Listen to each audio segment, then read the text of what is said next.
जरांगे पाटील यांच्यावरती बीडमध्ये 2 ठिकाणी गुन्हा दाखल करण्यात आलाय।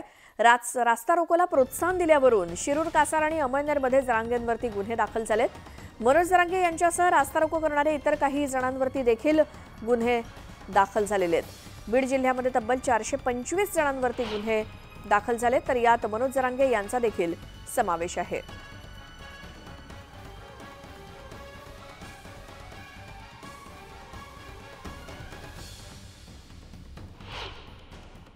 शिरूर पोलीस स्टेशन आणि अंमळनेर पोलीस स्टेशन या 2 ठिकाणी जे रस्ता रोको आंदोलन झाले होते त्या आंदोलनासंदर्भात गुन्हे दाखल आहे। त्यामध्ये जरांगे पाटील हे देखील आरोपी करण्यात आलेले आहेत।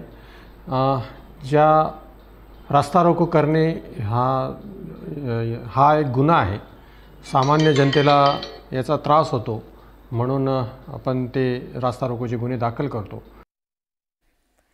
तर मनोज जरांगे यांनी उपमुख्यमंत्री देवेंद्र फडणवीस यांच्यावरती गंभीर आरोप केले आणि या आरोपांना भाजपकडून सुद्धा सडेतोड प्रत्युत्तर देण्यात आलं। जरांगे यांची स्क्रिप्ट कोणाची आहे लवकरच कळेल असा इशारा भाजपच्या नेत्यांनी दिलाय। तर भाजप आमदार प्रसाद लाड यांनी ट्विटरवरती तुतारीचा फोटो शेअर करत जरांगेंच्या मागे पवारांचा हात असल्याचा आरोप केला। तर जरांगे ठाकरेंची भाषा बोलत असल्याचा आरोप भाजप आमदार नितेश राणेंनी केला।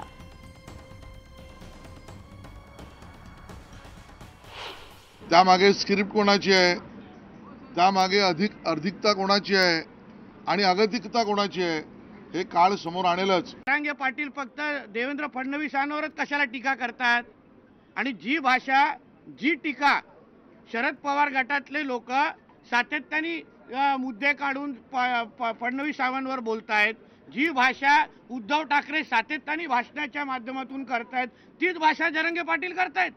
सेम टू सेम, म्हणजे कॉपी अँड पेस्ट केलंय की काय भाषण? म्हणजे स्क्रिप्टचा फॅक्स किंवा स्क्रिप्टचा ईमेल किंवा व्हॉट्सअप आता कुठून येतोय हे आता लोकांना कळायला लागलेलं ना स्पष्ट। बारामतीच्या तुतारीतून जरांगे पाटील बोलायचा प्रयत्न करते, बारामतीच्या तुतारीतून जरांगे पाटील बोलायचा प्रयत्न करते। भाजप आमदार